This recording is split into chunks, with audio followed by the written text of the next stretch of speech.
Warriors hang on in a thriller at the MCG. Oh, fine. He just willed himself through. Quick long ball. There's Fritsch. Bailey Fritsch on debut.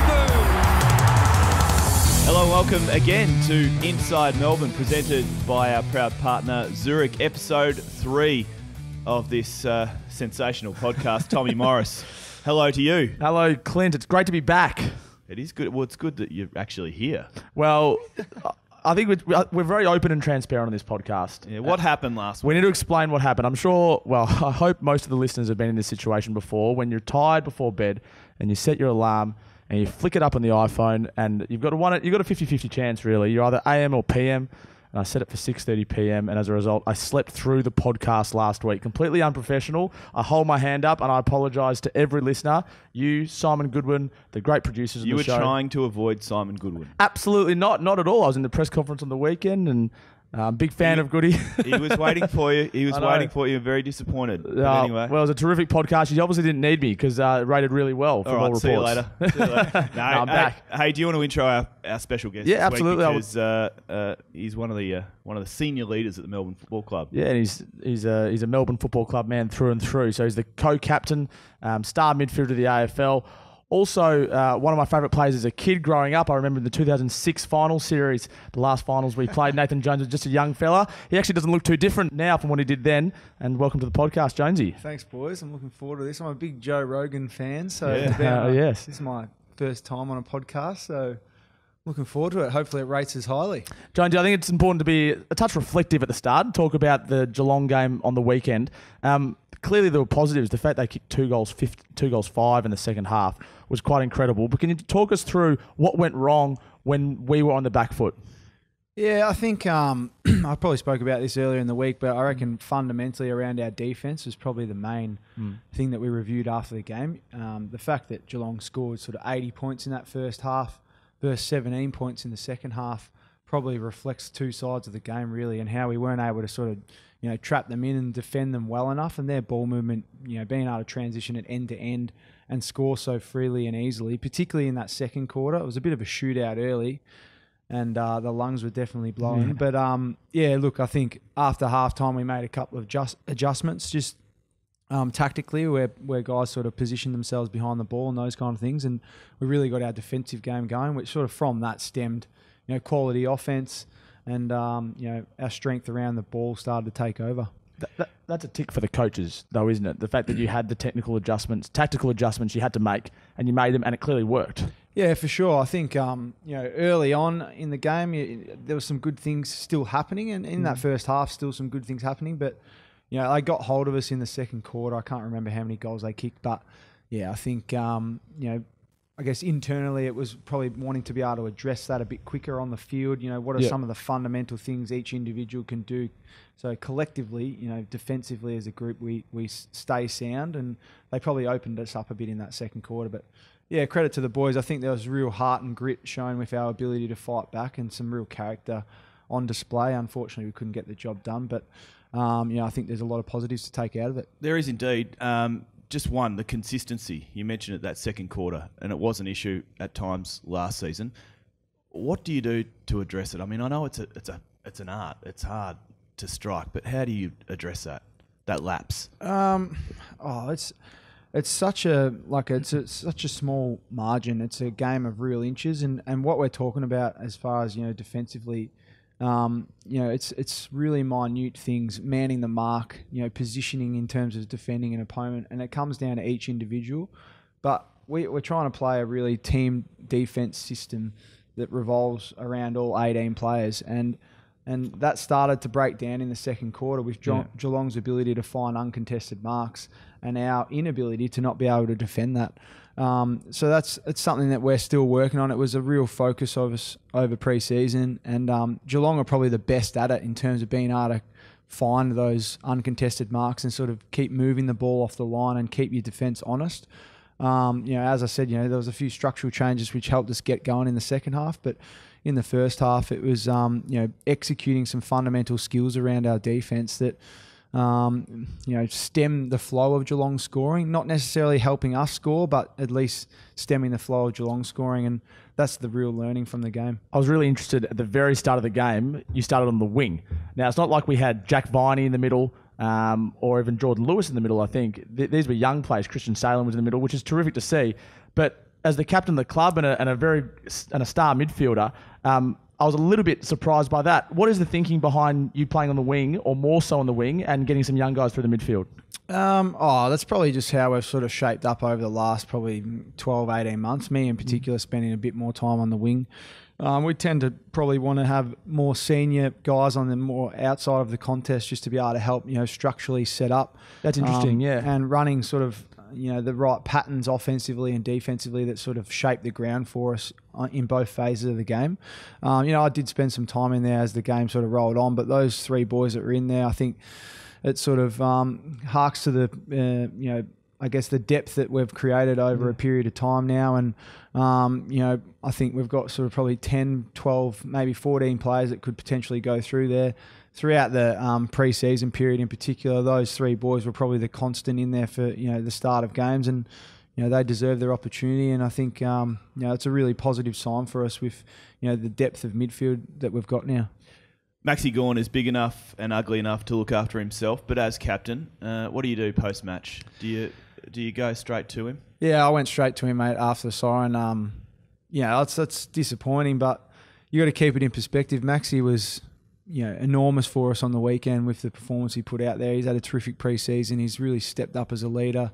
The focus can tend to be on that one kick, but he'll rue that. But in the end, as I said before, it's a game of small margins, and if you reflect back on the entire game, we had more opportunities. We created more opportunities to not leave Maxi in that position. Unfortunately, he didn't kick the goal. Everyone would love to. It's a childhood dream to kick the match winner so close to the siren. But yeah, it's unfortunate. I think Maxi will grow from this in terms of, his ability to influence the group, his ability to lead, and he'll reflect on it. And there's no doubt it'll make him an even better player, which is quite a formidable thought, staggering. Really. Yeah.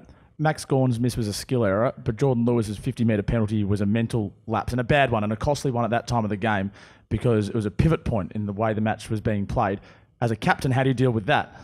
Yeah, I think you go out there and tell him, come on, we need a lift from that. We can't be having it. But he already knows that. Yeah. So, as far as barraging him with a spray or anything like that, it's not really worth it. You can't do to him what he did to the umpire. So he sort of puts his hand up, and as a leader, he acknowledges straight away.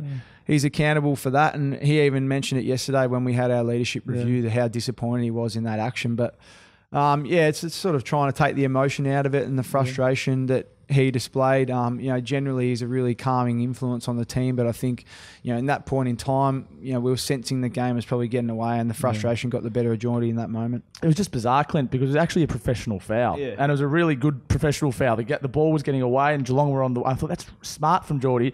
And clearly a free kick, and then he's absolutely barreled the umpire. He's given him everything. Didn't he? And you could just tell that he knew. He knew that he got it wrong. Has some history with the Cats as well, doesn't he? He does. And the umpires, I think, as well. You jump on the plane now this week. We've got to look forward to the Lions on Saturday night. And I'll tell you what, they showed a bit in round one. They were real good. I had a good look at them over the weekend, and I thought, they were terrific, particularly around the ball. I reckon they've got some real talent, and they've got some good players at either end, and we're going to have to bring our best. There's no doubt about that. I think obviously travelling up there to play on their home turf, it's going to be a big challenge for us, and I'm actually excited about that. It'll be a test for us to see what we learnt from the weekend, and making sure that we can bring our best anywhere, anytime, which is obviously a real focus for us if we're willing to take those next steps. How's Jesse Hogan? Hearing about his elbow? Some scans. I actually messaged him last night. I didn't even really realise. I knew that he sort of tweaked it, but there was a bit of, I guess, a fanfare around it with some media reporting. But he said, no, he's fine. He obviously just had a bit of a scan just to double check that everything's okay. He said it's a little bit sore, but he should be fine. There's just some players that just evoke real fan passion. Oh, absolutely. And when they get even slightly injured, He's one of them, isn't he? Jones Jesse is one of Hogan. them too. Well, Jesse Hogan looked terrific on the weekend. Bailey Fritsch as well. Yeah. That first mark when he slid across the front of the pack. I've been seeing that all summer. So it was actually pretty funny to see him take that mark so early on in the game. Yeah. It was just like I remember up in Maroochydore, I hadn't seen too much of him. I'd sort of been in and out of training all pre-season. I knew there was some talent there, but we started a bit of match play in Maroochydore, and he took a huge hanger, not too dissimilar to that, in the first minute of match play in Maroochydore in our training camp. And I was like, wow, this kid's got something special. And then throughout pre-season, he did it, every training session into the games. And I don't know how it's taken so long for him to find his way on an AFL list, but no, he's been a terrific pickup for us. He doesn't say much from what I'm Oh, no, not at all. He's super quiet. And he's not one to sort of get up and get the group going or crack a joke or anything like that. He's very very quiet, but mate, we love what he does on the footy field, and I think that's the most important thing. Yeah, and more to come too. Hey, speaking of which, more to come here on Inside Melbourne after this short break. We're going to take you to the outer, Jonesy. A few questions coming in from the supporters. That's after this short break. Thanks to our co-major partner and podcast sponsor, Zurich. For more than 100 years, they've been ensuring the people and things you truly love. And just like you, they truly love footy and truly love Melbourne. AFL, Aussie Rules Football, who's your favourite team? Of course, it's the Melbourne Demons. Really? Yeah, I want to see Jesse Hogan kick 100 goals this year. Jesse, you're my man. Welcome back to Inside Melbourne. Our supporters come far and wide. And in that case... Oh, that's the best thing I've ever heard. Dave Roberts, he is the manager of the LA Dodgers. How about that, Jonesy? That's unreal. Jesse Hogan. Oh, that's From unreal. the Melbourne Demons. Jesse will enjoy that, won't he? Oh, he'll love that. Well, mate, he'll be all over trying to find out, a connection there, trying to get over and watch the Dodgers. There's no doubt about it. But I've actually been over to LA a couple of times and watched the Dodgers and at Dodger Stadium there. And look, I think the love's reciprocal. I think the boys might be heading over there. Footy trip. It's pretty cool. Hey, let's head into the outer now because we've got some sensational questions for you, Jonesy. The first one comes from David. This tickled my fancy. I've always believed that you were born bald and tough, like a small but proportionate Bruce Willis. Who's your favourite bald player of all time? Great question. Jeez, that's tough. So many. It's hard to go past in my sort of era of Gazza or Juddy. Yeah, Juddy was a Melbourne man. Yeah, I'm going to say Juddy. Juddy for me is my favourite. Who was yours, Clint? I absolute Chris Judd fan through and Yeah, through. yeah. It's interesting, isn't it? I like Jamie Shanahan growing up as a Melbourne fullback. Yeah, true. Actually, I was a mad Saints fan. Yeah. Oh, maybe not in the 97 grand final. Yeah, no, I cried my eyes out. Mill Hannah was striking as well. Yeah. Nigel Smart had a really shiny head as well, didn't he? Yeah. We can go forever here, can't we? Big bald bonce. Yeah, I've got one from you here from Shirley Warner. Maybe no relation to Davey. Let's not mention the war. My 12-year-old son wants to know, what's your favourite thing about being captain? Ooh, I think obviously being able to toss the coin and lead the boys out onto the G is pretty hard to beat, or any ground for that. But there's some responsibility that comes with that, but and possibly maybe some extra pressure and those kind of things. But I've never loved the role more than right now with the position the club's in, with such a talented group that's really coming through. I can see the sort of light at the end of the tunnel after so many years of being in the dark, and I love being in this position. Obviously now sharing it with Jack and helping him develop, and obviously both of us being able to bounce off each other and learn off each other, and also both of us have such strong passion for the footy club. We're both really excited. I'm really excited about where we're heading, and hopefully it leads us to some real success and what we're really hoping for. One thing I've always been interested in after the toss, when you run back and speak to the boys and give them a pump up, is it the same every week, or how do you know exactly what you're going to say? Yeah. And what relevance does it have to what happens during the game? Not much at all. I wouldn't have thought. I guess I tend to. I sort of come back and just try and reinforce some of the messages, some of the key focuses that were spoken about during the week. It's hard every week to sort of come up with some real, fresh material, emotional hook that motivates everyone. Which the coach is reasonably good at that, particularly sort of theming what the week is. But as far as sort of motivating, it's not too many players need much motivation, particularly, on the weekend when you run out, you see the crowd and the feeling amongst, the people there and the emotion that's at the ground. It's pretty exciting anyway. I think it's my role and Jack's role is to sort of reinforce some calmness and clearness in the players' thoughts and just remind them of what we're trying to execute to get the result. We might stick an Inside Melbourne mic in there next week. That'd be nice. Well, I'm interested in it because there's only so many times you can say, boys, try harder or go harder. So the fact that you have to find fresh material every week, I mean, credit to you, but it must be tough, especially maybe when the crowds aren't as big. Hey, Jonesy, I've heard a few people mention Captain Grumpy. Are you a grumpy personality? Oh, come on. No, not really. I think I can be like a little bit serious at times, but I also love a good laugh. And if I've woke up on the wrong side of the bed, possibly, it's been challenging with a couple of youngsters. We've got a 3.5-year-old and a 1.5-year-old, Yeah, and Remy, my little 1.5-year-old boy, he's been an absolute nightmare at the moment, just waking up a handful of times a night. So that makes it difficult coming in early. But your next guest, actually, he'll be able to talk you all through that. He's way more experienced than me. That'll be question number one.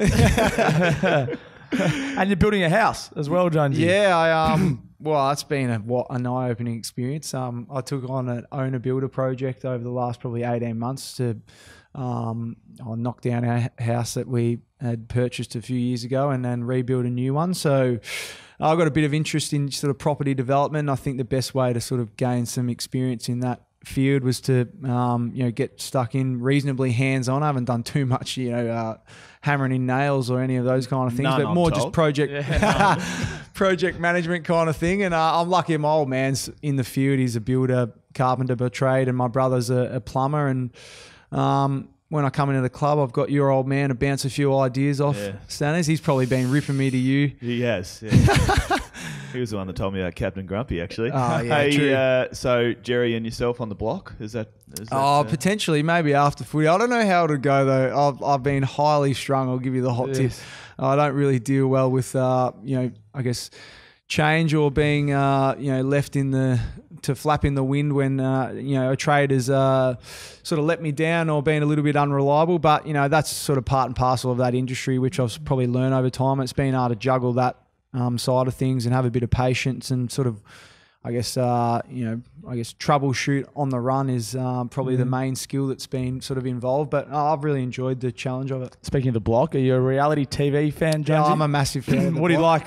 If you keep pumping this up, I wouldn't mind a crack at it. But we had Hamish Blake on last week, who's a huge fan of Survivor.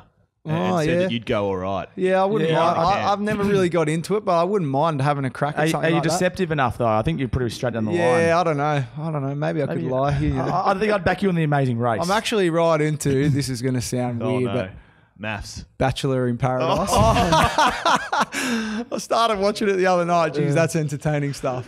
What about Love Island or any of these shows? Do you like the relationship? Big Brother, maybe, when that was on? Yeah, it's not too bad. What's the other one? The jungle one? There's a lot of other ones. There's too many. Anyway, yeah, Bachelor in Paradise is the one at the moment. All right, that's not a great admission. But anyway. You should try it, Clint. You'd be good at it, actually. No, I'm a Channel Why don't we 9 try man. and petition to get him on? No. I'm a bachelor, but no. Hey, a few more from the outer here. We'll whip through them. Danny wants to know which player on the team is most likely to become Prime Minister. Ooh, that's a tough one.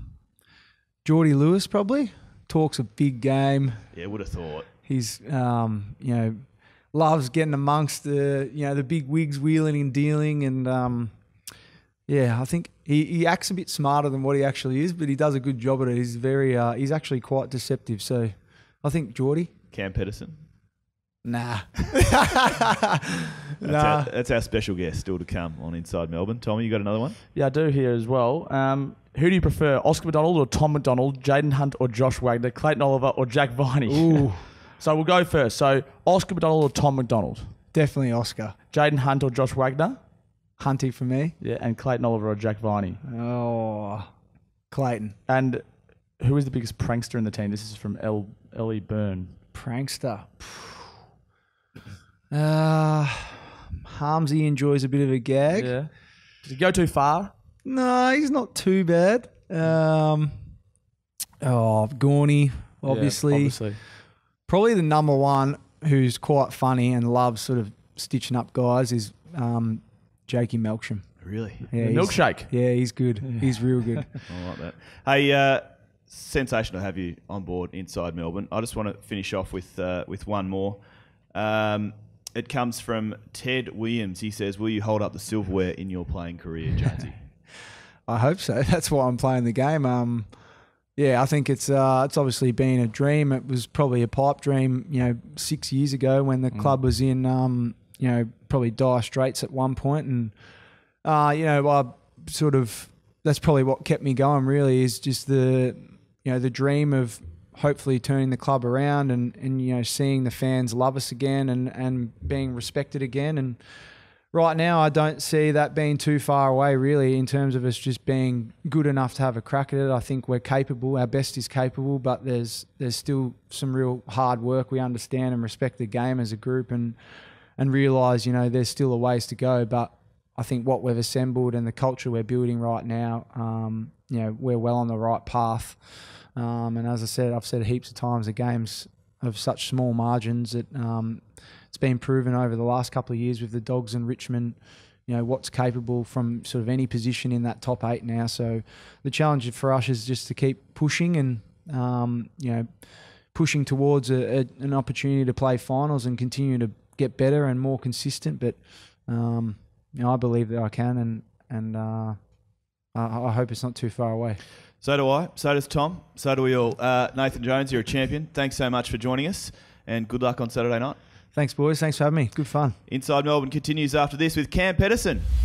Welcome back. Inside Melbourne, episode 3 with thanks to Zurich. Tom Morris, the AFLW All-Australian team has been announced and a few red and blue faces. Yeah, 4 of them. It's terrific, Clint. It was a great night last night at the AFLW Awards. Daisy Pearce, she was the captain last year. She's the vice-captain this year and the rover in the team. So she continues to go from strength to strength. Elise O'Day was selected on the half-forward flank. Karen Paxman on the interchange. I've got to say, maybe we're a bit biased. I was surprised she was on the interchange. So was I. I think she had an unbelievable year and she needed to be in the 18. But or the 16. Did they select wingers? I'm not sure. I assume they select 16. She needed to be in the starting time. She needed to be in the starting team, and Meg Downey in the interchange as well could have also been in the starting team. So that's terrific. And goal of the year as well, Alicia Newman. It was a fair snag. Yeah, fair snag. So I think it's a matter of time till the D's under mixed and win a flag. We've just been around the mark. Yeah, let's hope so. Haven't been able to get into the grand final, but having 4 players in the All-Australian team is a really good tribute to the program that's being run. It is indeed. Hey, Tommy, yes. Got a fan favourite with us now on Which the podcast on Inside Melbourne. Why don't you do the introduction? Oh, well. Okay, he's one of your favourites. He's one of my favourites, actually, because sometimes it's the players that aren't necessarily the frontline midfielders that are the best to watch because they come from nowhere and they fly over packs, and this is one of them. His name's Cam Pedersen, and he's a former North Melbourne player, but now he's with us, and it's great to have him on the podcast, great to have him at the club. Welcome. Thank you. Thanks for having me. It's an interesting career you've had, isn't it? And there's still hopefully a couple more chapters left. But what was it? Tell us about the move from North to the D's and how you've enjoyed your time at the club.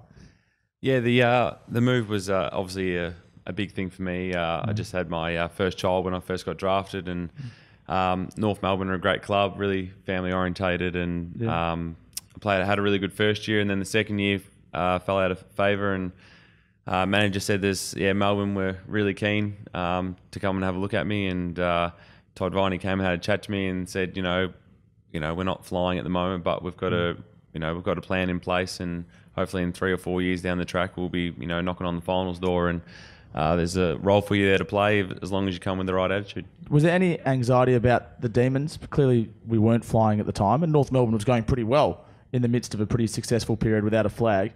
Were you nervous about going from a team that was at the top, albeit not getting much of a game, to going a team that was at the bottom? Yeah, it was a little bit worrying because I think the year before that Melbourne had won 2 games, I think. Yeah. And they didn't win their first game until about round 15 or something. So yeah, it was a bit worrying about that because we're all competitive beasts and we don't want to lose. And I guess going to a team that wasn't doing very well, I guess it was kind of exciting that you want to be part, like Jonesy was saying before, you want to be the part of turning the club around. So that was probably the main challenge and exciting part about coming here.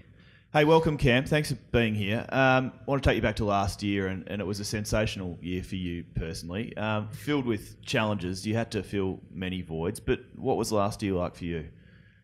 Last year, yeah, it was obviously it was well publicised. Came back a bit out of shape and didn't warrant a game for the first 4 or 5 rounds, and then strung a few good performances together, and then the dominoes started falling over. Unfortunately, Gawny had a big injury, and then Spence came back and played a game and did his shoulder, and it was pretty much the last one standing at the time, and just really wanted to repay the faith that I was given to me, and it was nice enough for Goody and Macca to give me a good chat to and say this is what you need to do to keep staying here if you want to stay here. So given that workload that you had to shoulder, how was your body at the end of the season?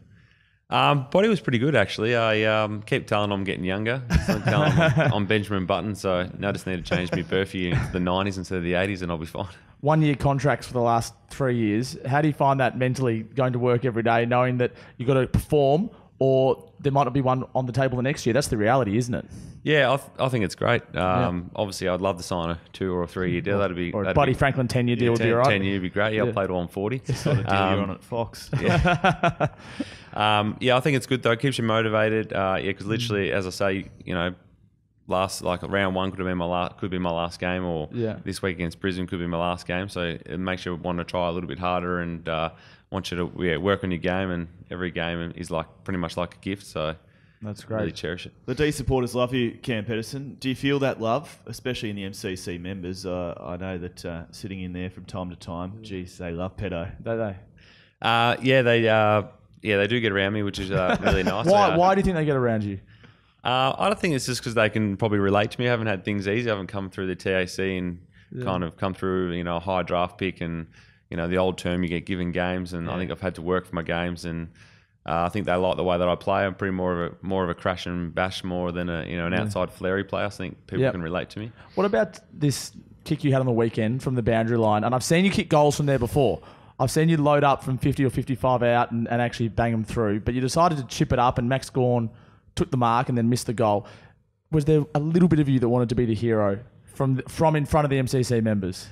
It would have been pretty exciting to kick the goal, but the umpire put me on a pretty short run. It would have been about 4 steps. So I was thinking, do I go for it? And if I kick it, I can obviously turn to the crowd and everyone will be excited. But, if I kick it out in the full, I'm going to look like an idiot. So I tell you what, for a few seconds there when Jaden Hunt barreled that tour, I actually thought, hang on a second, that's going through. Because he's done it before as well. Yes. That would have been unbelievable.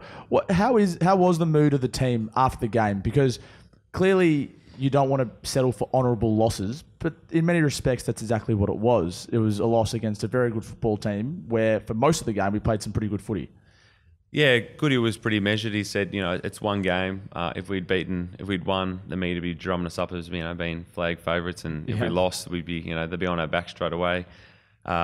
We weren't good enough in the second quarter with our contest, and they scored 80 points in the first half, and then we restricted them to 17 points in the second half. So, we're capable of doing it. We're just got to be more consistent and stop uncontested marks and keep the ball in a contest. And that challenge presents itself this week against the Lions up at the Gabba. How do you think we'll go? What do you need to work on the track today and in the lead-up? Yeah, there's lots of different things. As a forward group, we've got to work on bringing the ball to ground when we're outnumbered and really covering off. So it gives so we can create delay. So the midfielders and the defenders can get their best position so we can keep the ball in our half.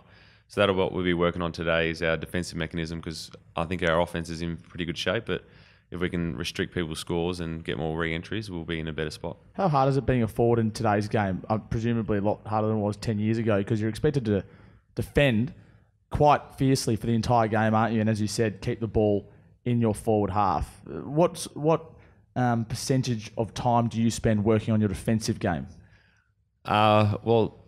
I think Brendan McCartney said it the good way is that you play a 120-minute game and you only have the ball in your hand for about 3 minutes. Yep. If you have about 15 disposals. So what are you doing for the other 117 minutes? So yeah, it's really important. And the amount of running you got to do now. I think 3 years ago I was averaging about just over 13 Ks, and on the weekend I did just under 15. It was 14.9 K. So there's a lot more up and back, which I think you can see if you do it really well. Like in the Franklin situation, you can get a lot of one-on-ones and a lot of speed back to goal. So it'll be more exciting, hopefully. We had Jonesy in here just last segment. We spoke about him being a little bit grumpy at times. Is he grumpy around the rooms? He used to be. When I first got here, he was very grumpy. Probably man. rightly so at the time, I would imagine. Yeah, well, he was carrying everyone on his back, so I guess he was probably a bit tired from doing that. But he's actually pretty good now. He used to be really not a morning person. It's not very good at a footy club, is it? Yeah, you wouldn't talk to him until after main session at about 12 o'clock. But he's a lot more approachable now, and he's got a really good feeling across the group from young and older players. Who's been your biggest influence over your football career from a football perspective? From a football perspective, I'd probably say, probably Brendan McCartney's probably been the biggest for me, showing me that you don't just have to be a kick mark player, and it's about what you're doing off the ball and using my asset, which is obviously my size, to get around and tackle and chase, and that's probably what's kept me in the AFL as long as I have. You're a dad as well. The kids keep you on your toes, no doubt. Yes, they do. I've got 3 girls who are 7, 5 and 2, so things are going to get worse, especially when I'm going to have an 18, a 17 and a 14-year-old at some point.